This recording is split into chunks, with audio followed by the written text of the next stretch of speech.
Hi, all government job aspirant. Welcome back to the channel General Studies for Government Job. Today we will discuss about sentence filler. তো basically sentence filler খুবই একটা common topic. Generally সমস্ত government service এক্সামেই এই sentence filler টপিকটা থেকে question আসে, weather it is PSC, SSC, banking, সব রকম পরীক্ষাতেই এই টপিকটা থেকে কোশ্চেন আসে। WBCDCL এ গতবার যে পরীক্ষাটা হয়েছিল সেখানেও এখান থেকে কোশ্চেন এসেছিলো, 2-3টে রকম কোশ্চেন ছিল। তো আজকে আমরা সেন্টেন্স ফিলার নিয়ে আলোচনা করব। তো বেসিক্যালি সেন্টেন্স ফিলার দু ধরনের হয়, একটা হয় ওয়ান ফিলার, একটা হয় টু ফিলার্স। ওকে, ওয়ান ফিলারটা কোনটা? ওয়ান ফিলার যেখানে একটা সেন্টেন্স দেওয়া থাকে, তার মাঝখানে একটি মাত্র ব্ল্যাঙ্ক থাকে। তো এই সিঙ্গেল ব্ল্যাঙ্কটা আমাদের ফিল করতে হয় ওয়ার্ড দিয়ে, অ্যাপ্রোপ্রিয়েট ওয়ার্ড দিয়ে আমাদের ফিল করতে হয়। আর টু ফিলার্স মানে এখানে দুটো ব্ল্যাঙ্ক থাকে, প্রোভাইডেড থাকে। এবার দুটো ব্ল্যাঙ্কে কখনো কখনো অপশান দেওয়া থাকে যে একটা ওয়ার্ডই, সিঙ্গেল ওয়ার্ডই ফিট হবে, আবার কখনো আলাদা আলাদা ওয়ার্ড আমাদের চুজ করতে হয় ওই দুটো ব্ল্যাঙ্কে ফিল করার জন্য। তো বেসিক্যালি এখান থেকে যে টপিকগুলো থেকে কোশ্চেন আছে সেটা একটা হচ্ছে টেন্স রিলেটেড, মানে ভার্ব রিলেটেড কোশ্চেন থাকে, কোন ফর্ম হবে ভার্বের। সিনট্যাক্স মানে হচ্ছে সাবজেক্ট ভার্ব এগ্রিমেন্ট, সাবজেক্টের সঙ্গে ভার্বের কী রিলেশন হবে, কী ফর্মে ভার্বটা হবে সেইটা থাকে। Next one is very important, preposition related, এবং এটাতে খুবই ভুল হয় স্টুডেন্টদের, মানে প্রিপোজিশন কোন প্রিপোজিশন অ্যাপ্রোপ্রিয়েট প্রিপোজিশনটা বসবে সেইটা বুঝতে অনেক সময় ভুল হয়। The last one is vocabs related, মানে ভোকাবুলারি রিলেটেড, এবং এইটা থেকে প্রচুর পরিমাণে কোশ্চেন আসে ভোক্যাবস রিলেটেড। ভোক্যাবে জেনারেলি জিনিসটা কী হয়, ভোক্যাব এমন একটা জিনিস, এমন একটা বিষয় যেটা একদিনে বা কিছু খুব কম সময়ের মধ্যে ডেভেলপ করা খুব মুশকিল। এবং ভোক্যাবে যদি কাউকে ভালো হতে হয় তাহলে আমি পার্সোনালি তাকে সাজেস্ট করবো যে ইংলিশ নিউজ পেপার, যে কোনো একটা ভালো ইংলিশ নিউজ পেপার প্রতিদিন পড়ার জন্য। যদি ইংলিশ নিউজ পেপার পড়তে ভালো না লাগে তো যে কোনো ভালো কোনো ইংলিশ বই, ঠিক আছে, এগুলো পড়লে পরে ভোকাবুলারি অটোমেটিক্যালি তার ভোকাবুলারি স্টকটা ভালো হয়। আর যখন ভোকাবুলারি স্টকটা ভালো হবে সেই ধরনের কোশ্চেনগুলো খুব ইজিলি সলভ করতে পারবে। তো আজকে আমরা বেসিক্যালি সেন্টেন্স ফিলারের ওপর 10টা কোশ্চেন সলভ করব, আর প্রিভিয়াস ইয়ারের একটা কোশ্চেন তোমাদের দেবো সলভ করার জন্য।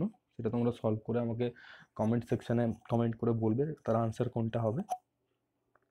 তো দেখা যাক কী কোশ্চেন আছে আজকে। এবং এই যে কোশ্চেনগুলো, এগুলো সবই আমি প্রিভিয়াস ইয়ারের কোশ্চেন সেট থেকে তুলেছি, তো সব কটা কোশ্চেনই খুব ইম্পর্টেন্ট। ওকে, তাহলে ফার্স্ট কোশ্চেন কি আছে, the prisoner was released on dash for good behaviour. First option আছে probation, second is bail, third is parole, and fourth is guarantee. Okay, probation মানে হচ্ছে কোনো হচ্ছে পরীক্ষার সময়, পরীক্ষা কাল বোঝায়, ঠিক আছে, মানে কোনো এমন একটা টাইম যেখানে কোনো একটা পার্সনকে অবজারভেশনের মধ্যে রাখা হয়। প্রবেশন পিরিয়ড এই কথাটা তোমরা শুনে থাকবে, প্রবেশনারি অফিসার এই কথাটাও শুনে থাকবে, মানে হচ্ছে ওই টাইমটাতে অবজারভেশনে তাকে রাখতে হয়। বেল মানে হচ্ছে জামিন, ঠিক আছে, জামিনপত্র থাকে, বেল পেপারসে সই করে তার টাকা দিয়ে বেল নিতে হয়। Parole, and the fourth one is guarantee.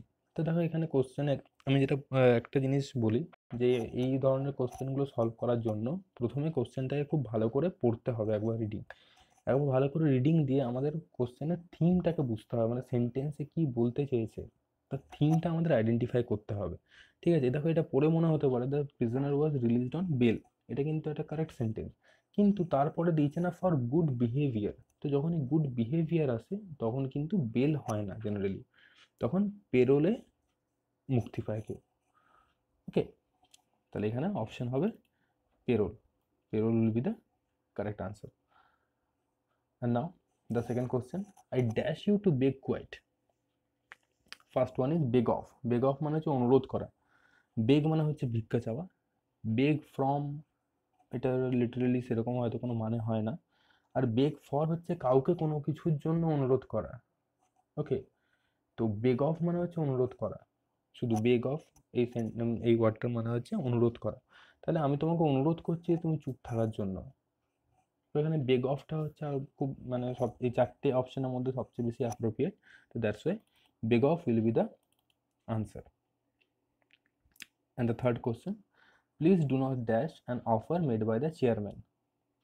The first option is refrain, the second is refuse, third one is refute, and the D is refuse.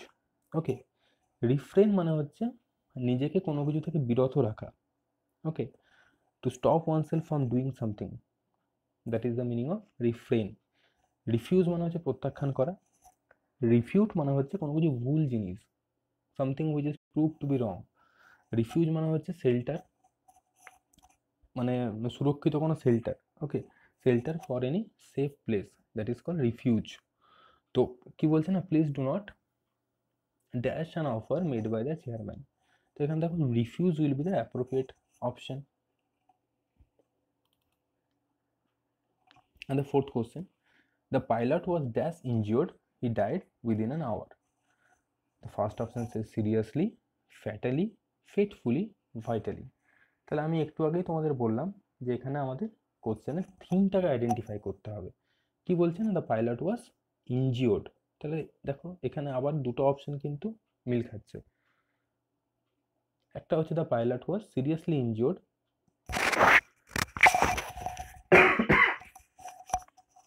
and the pilot was fatally injured, কিন্তু এখানে ফ্যাটালি এই ওয়ার্ডটার মানেই হচ্ছে causing death, fatal মানেই হচ্ছে causing death, ওকে। তো তারপরে কি লেখা আছে, he died within an hour, তো that's why fatally would be the appropriate option. তো the pilot was fatally injured, he died within an hour. The fifth question, even a dash glance will reveal the mystery, crude, cursory, critical, curious, okay. Even a dash glance will reveal the mystery, তাহলে কোনো একটা mystery মানে কোনো একটা ধাঁধা টাইপের ধাঁধা জিনিস আছে, সেটাকে কি দিয়ে সলভ করা যাবে, মানে কি কোন জিনিসটা সেটাকে রিভিল করবে সকলের সামনে, okay. Here cursory will be the correct option.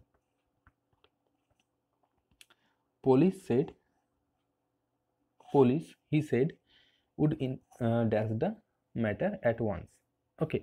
The first option says invigilate, and the B says explore, the third one is survey, and the fourth one is investigate, ওকে। ইনভিজিলেট মানে হচ্ছে কোনো কিছুর উপর নজরদারি করাকে বলা হয় ইনভিজিলেট করা। এক্সপ্লোর করা মানে হচ্ছে কোনো জিনিসকে নতুন করে মানে আবিষ্কার করা বা কোনো নতুন জিনিসকে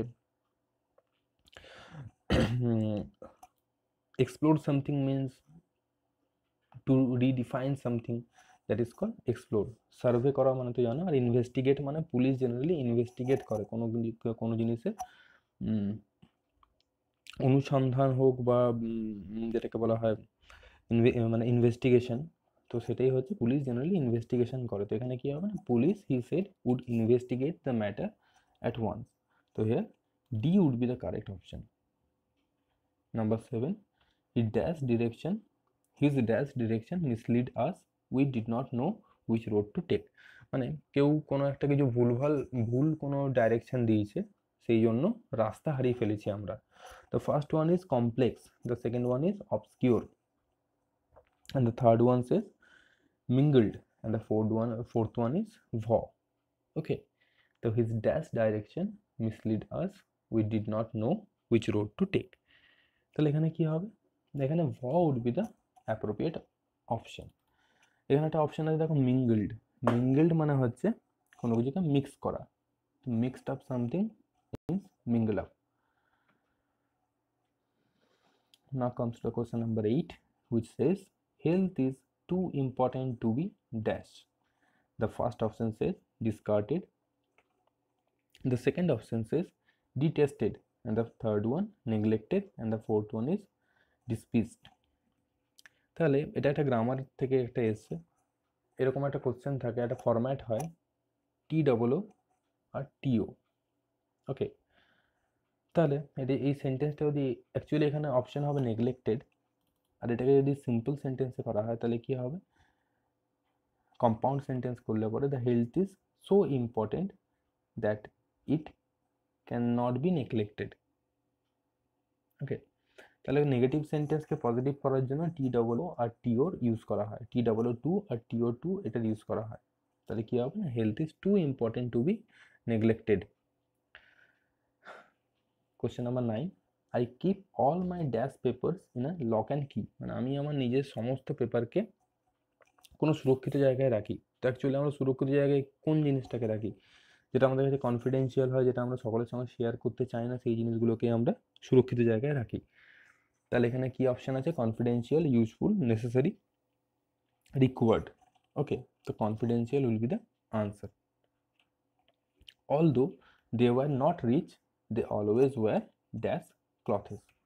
ওকে, যদিও তারা ধনী ছিল না, তাও তারা কি ধরনের জামা কাপড় পরতো সেটাই আর কি জানতে চাইছে, এখানে ড্যাশে সেটাই হবে।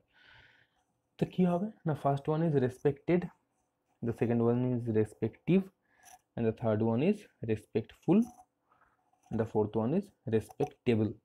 ওকে, রেসপেক্টেড মানে যাকে শ্রদ্ধা করা হয়, রেসপেক্টিভ মানে হচ্ছে ক্রমানুযায়ী, রেসপেক্টফুল মানে হচ্ছে শ্রদ্ধাজনক, আর রেসপেক্টেবল মানে হচ্ছে যেটা দেখে শ্রদ্ধা লাগে, মানে শ্রদ্ধেয় না অ্যাকচুয়ালি, মানে যেই জিনিসটা দেখে আমাদের ভালো লাগে, শ্রদ্ধা লাগে আর কি।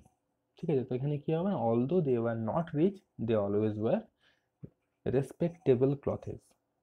ওকে, so D would be the correct option for this question. So that's all. আজকে এই 10টা কোশ্চেন সলভ করলাম আমরা। তো বেসিক্যালি এই সমস্ত কোশ্চেনগুলো তোমরা একবার দেখে নিও, আর তোমরা খালি এই জিনিসটা মাথায় রেখো যে কী কী কোন কোন টপিক থেকে এইখানে কোশ্চেন আসে, ঠিক আছে, যেগুলো তোমাদের আগে ডিসকাস করলাম। তো এই জিনিসগুলো একটু ভালো করে তোমাদের দেখতে হবে, ওয়েদার ইট ইজ টেন্স হোক বা সাবজেক্ট ভার্ব এগ্রিমেন্ট হোক, প্রিপোজিশন পার্টটা খুব ভালো করে তোমরা দেখো, ঠিক আছে। আমি এটার উপরে একটা প্রিপোজিশনের উপর ডেডিকেটেড একটা ক্লাস আমি অ্যারেঞ্জ করব। আর ভোক্যাবসটা তো বললাম, তোমরা নিউজ পেপার পড়ো, স্টোরি পড়ো, ইংলিশ মুভি দেখো। ভোক্যাবস এমন একটা জিনিস যেটা তুমি প্রতিদিন শিখতে পারবে, প্রতিদিন শিখবে, এবং এই জিনিসটা ধীরে ধীরে হয় ভোক্যাবস। ওকে, তো জেনারেলি যে কোনো লিটারেচার সাবজেক্টেই ভালো হতে একটুখানি সময় লাগে। তো ভোক্যাবসটা তোমরা পড়ো, তোমরা নিউজ পেপার পড়ো, যে কোনো নিউজ পেপার তোমরা পড়তে পারো, ঠিক আছে। এরকম কোনো মানে নেই যে তোমাদের হিন্দুই পড়তে হবে আর তোমাদের ইন্ডিয়ান এক্সপ্রেসই পড়তে হবে, যে কোনো নিউজ পেপার তোমরা পড়তে পারো। প্রতিটা নিউজ পেপারেই ভালো ভোক্যাবস দেওয়া থাকে। জেনারেলি দ্য হিন্দু আর ইন্ডিয়ান এক্সপ্রেসের এডিটোরিয়াল পার্টটা খুব ভালো হয়, যেখানে খুব ভালো রিচ ওয়ার্ড ইউজ করা হয়, যেগুলো কম্পিটিটিভ এক্সামে মোরাললেস দিয়ে থাকে। তো এই জিনিসগুলো তোমাদের দেখতে হবে আর প্র্যাকটিস করতে হবে। তোমরা যে কোনো প্র্যাকটিস সেটে পেয়ে যাবে বা যে কোনো বইয়েও পেয়ে যাবে। ওকে, আমি এর ওপর আরও 1-2টো ক্লাস অ্যারেঞ্জ করব পরীক্ষার আগে, WBSCDC অফিস এক্সিকিউটিভ পরীক্ষাটির আগে। তো আজকে তোমাদেরকে একটা টাস্ক দিচ্ছি, যেটা হচ্ছে প্রিভিয়াস ইয়ার কোশ্চেনে এসেছিলো। ওকে, কি বলছে না, Kumar dash in Chennai since 2011। Option আছে live, is live, has been living, have been living. এটা একটা কিন্তু টেন্স রিলেটেড কোশ্চেন আছে, ঠিক আছে। এখানে টেন্সের ব্যাপার আছে, টেন্সের একটা ফর্ম ইউজ করা হয়েছে, তো সেই ফর্মটাতেই একটাই অপশান হবে। তো এটার কোন অপশানটা হবে, যেটা কারেক্ট অপশান হবে সেটা তোমরা আমাকে কমেন্টে বলো, আমি রিপ্লাই করবো। যারটা ঠিক হবে তাদেরকে আমি রিপ্লাই করে দেবো। ওকে, তো thank you everyone, thanks for watching.